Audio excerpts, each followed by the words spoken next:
Oi, tudo bem? Essa aqui é a jornada da leitura do livro de Isaías. Hoje é dia do capítulo 57 e do capítulo 58. Meu nome é Eduardo e esse é o canal Somando Mentes.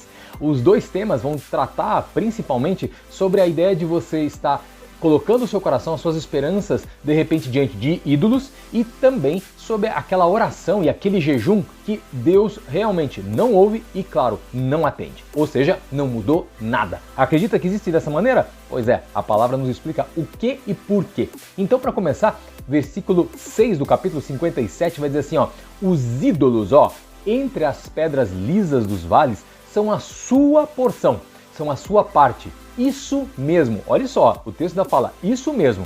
Para eles você derramou ofertas de bebidas e apresentou ofertas de cereal. Poderei eu contentar-me com isso? Esse texto ele é muito profundo quando a gente olha a nossa vida e coloca na prova do seguinte sentido: qual é o ídolo da nossa vida? Porque o ídolo é aquele que a gente está servindo, o ídolo é aquele que a gente bota as nossas esperanças. Então veja, o ídolo pode ser nós mesmos, pode ser dinheiro, pode ser uma situação, uma pessoa, uma coisa, eu não sei. Mas o grande ponto é que só existe um ídolo que nós devemos adorar. E se for, é assim, Jesus.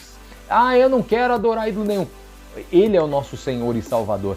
Ele é aquele que a gente deve idolatrar, porque Ele é o Salvador do mundo. Ele é o Filho do Deus vivo, Ele veio à Terra, se derramou para mim e para você termos acesso ao Deus Todo-Poderoso. Afinal de contas, a palavra fala o seguinte, só existe um caminho. E Ele fala, eu sou o caminho, eu sou a verdade e eu sou a vida. Ninguém vem ao Pai se não for por mim. Então, essa palavra final diz assim, poderei eu me contentar com isso? Você acha que Deus vai se contentar com essas ofertas, de repente, que a gente faz para pessoas ou para coisas ou para situações?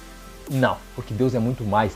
O que Ele espera é a nossa oferta da alma, que a gente entregue a nossa vida para Ele, reconhecendo Ele como o único Senhor e Salvador. E o capítulo 57, versículo 11, vai dizer assim, de quem você teve tanto medo e tremor, a ponto de ser falso ou falsa comigo? Não se lembra de mim e não vai ponderar isso no seu coração? Não será porque não há muito, olha só, não será porque há muito eu tô calado que você não me teme? Muitas vezes a gente passa um largo tempo da nossa vida sem de repente conversar com Deus, sem se aproximar com Deus e simplesmente a gente não entende então a dinâmica do relacionamento. Quer ver, quando a gente traz para a nossa vida, muitas vezes a gente se relaciona com várias pessoas. Claro que tem um círculo mais íntimo e vamos pensar nesse círculo íntimo. Mesmo nesse círculo íntimo, tem vezes que essas pessoas podem procurar você, procurar a mim e a gente não está muito legal naquele dia, a gente não quer falar. Ou de repente mais, a gente simplesmente não fala porque quer que a pessoa reflita na situação que ela está fazendo. Então a gente ouve, até empresta o ouvido, mas de repente se cala e fala o que você pensa. Quando você vai de repente num psicólogo, num psiquiatra, geralmente essa consulta ele vai devolver para você para que a gente encontre as respostas. Porque muitas perguntas que nós fazemos, a resposta está em nós mesmos. Ou melhor, a gente até sabe, só que a gente não quer tomar a decisão correta. A gente quer ser conduzido, na verdade, pelo erro mesmo. A gente quer alguma opinião que seja simplesmente para nos tirar daquilo que é a resposta certa, porque em geral a resposta certa nos tira também da zona de conforto, vai gerar então um desconforto. Por conta disso a gente acaba, não, deixa eu procurar aqui uma outra resposta, mas não existe caminho fácil para aquilo que o Senhor quer para a nossa vida, é alinhar a nossa vida segundo a vontade dEle. E claro, óbvio, quando a gente alia a nossa vida ao Senhor, o que vai acontecer? O nosso espírito se fortalece, mas a nossa carne vai gritar de raiva, que, claro, vai gerar desconforto, mas isso nos faz crescer espiritualmente. Então, de repente, o Senhor está sem falar, está em silêncio, esperando que a gente simplesmente, aquela coisa, Senhor, mas o Senhor não fala. Não fala o quê? A Bíblia está cheio da palavra do Senhor, está direcionando a nossa vida para tudo aquilo que nós devemos fazer, e a gente quer que Deus fale mais ainda do que está na palavra? Então faz o seguinte, vamos primeiro alinhar nossa vida com a palavra e eu tenho certeza que Deus vai falar com você e comigo ao longo da caminhada. Mas primeiro, leia a palavra para daí então esperar do Senhor uma resposta além, porque a palavra já responde tudo. E Isaías 57, capítulo 57, versículo 13, diz assim, quando você clamar por ajuda, que a sua coleção de ídolos salve você então. O vento vai levar todos eles um dia. um simples sopro vai arrebatar eles. Mas o homem que faz de mim o seu refúgio, este vai receber a terra por herança e vai possuir o meu santo nome. Olha só o confronto que Deus faz conosco.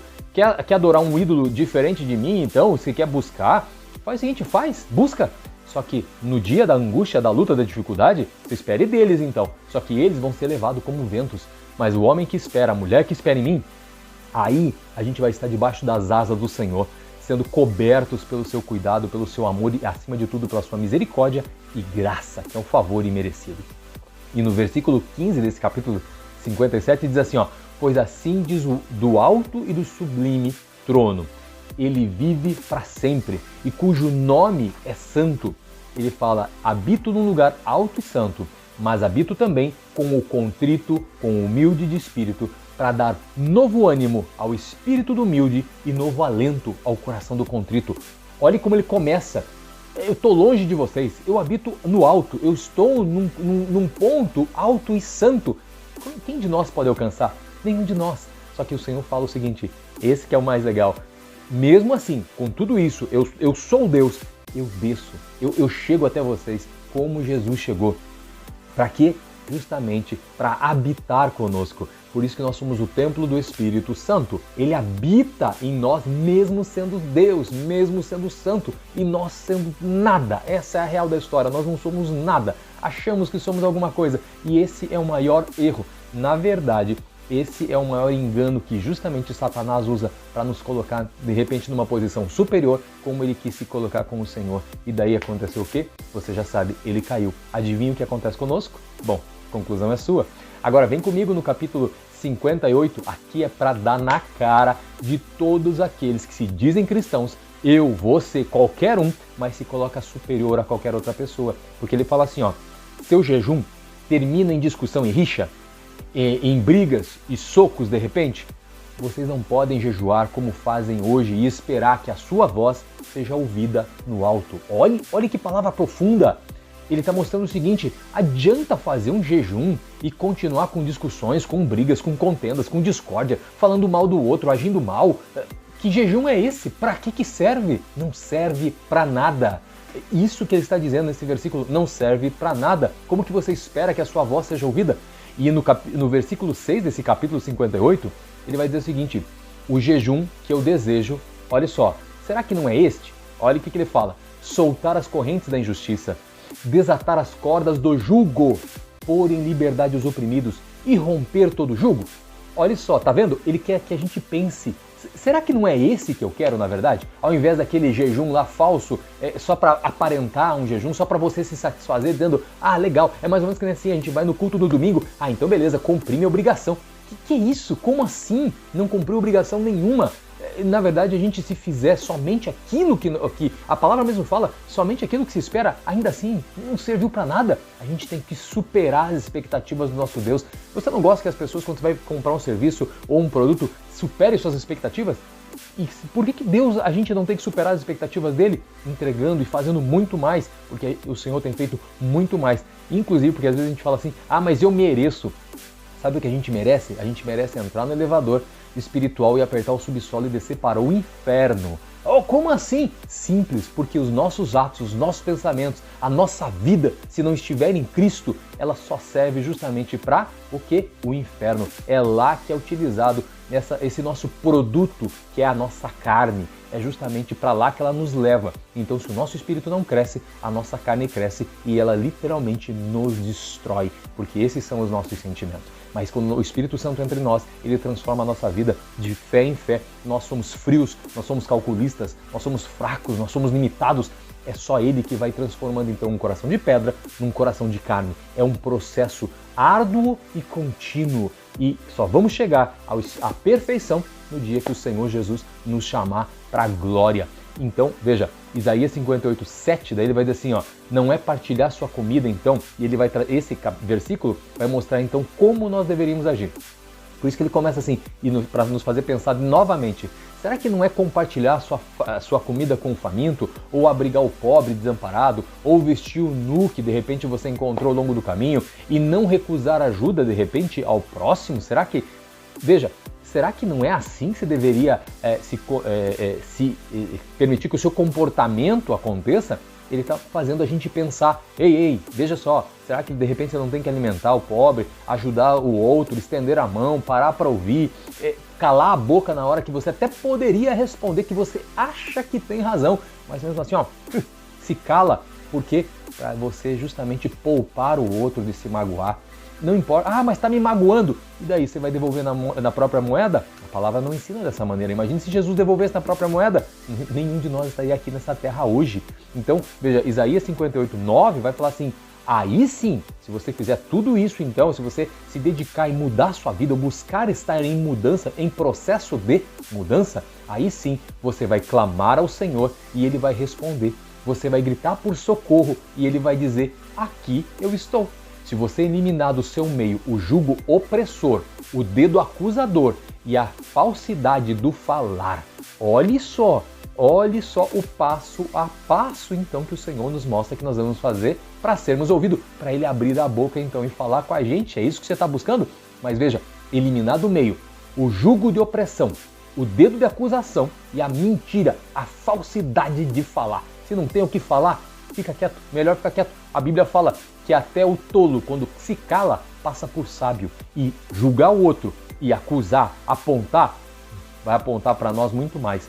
E o jugo opressor, obviamente, né, não vale para nada, porque a gente não quer ser oprimido, certo? Por que a gente oprime o outro então?